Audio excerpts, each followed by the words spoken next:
The death penalty in Oklahoma has been a controversial topic, of course, for decades. So much so that newly elected Attorney General Gentner Drummond, he's already pushing to increase the time between scheduled executions. One of the reasons he cites is the toll that it can take on correctional employees.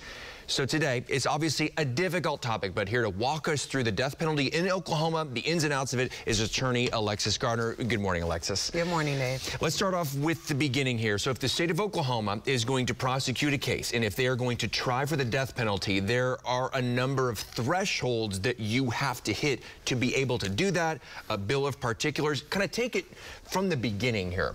Okay, so first of all, the death penalty is only an option in a case of murder in the first degree.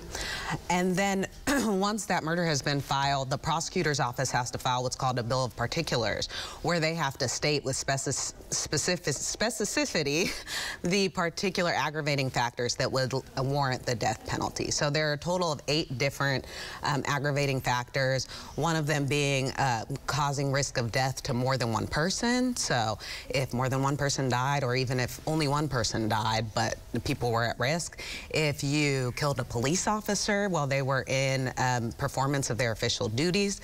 If you murder someone in a cruel and unusual way. So if someone was tortured to death before they were murdered. We see it oftentimes with cases of children who were killed, but there are 8 different aggravating factors, and those are the most common. And obviously, they don't have to hit all 8, but it has to be one of them. Just one, that's correct. Does the judge have to decide if it meets the standard? Who decides if, like, your bill of particulars that you filed meets the standard? It's the jury who ultimately decides. So they have to say, I'm going to prove beyond a reasonable doubt that this aggravating factor exists, and then the case goes before the jury.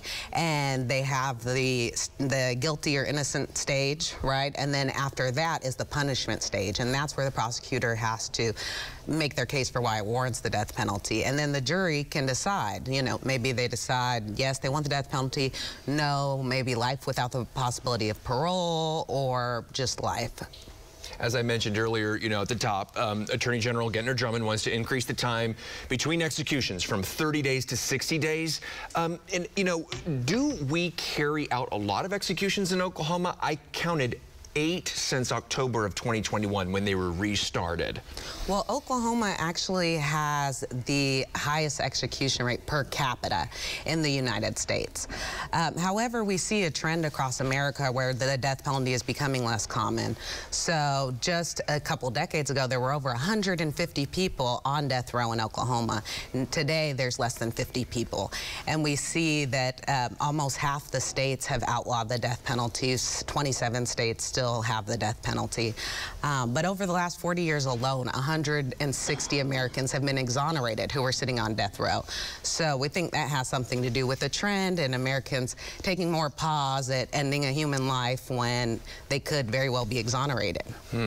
Anyone who's been watching News on 6 over the years have noticed that there were some of these cases where folks end up getting executed, the death row inmates end up getting executed. Some of these cases are 20 years older or more. Victims have told our reporters, it just, basically paraphrasing here, but it never seems to end. Why does it take so long to get to the execution if it goes there? Well, the appeals process, there's 3 different tiers, and it takes an average of about 10 years to just exhaust those appeals process.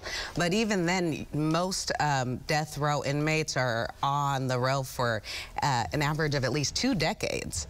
So double the time it takes to exhaust their appeals. And just reasons because you have to keep going back to the appeals process, because if the average is 10 but you're sitting on 20, what are some of the other reasons that it could have been taking that long? Well, it really just depends. It's a case-by-case basis, but you know, with it, when it comes to your first appeal, that's your direct appeal, and you appeal to the Oklahoma Court of Criminal Appeals, and then you can appeal that judgment, right? And then you also have a mechanism for post-conviction relief where you can appeal to the trial court.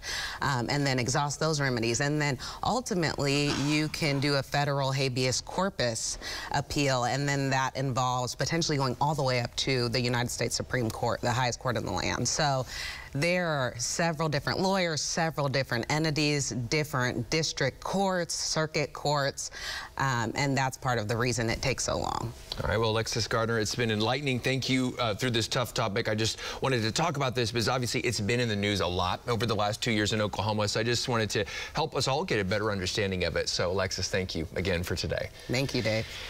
Coming up on News on 6 at 9 a.m., a lighter topic, of course, Expo Square preparing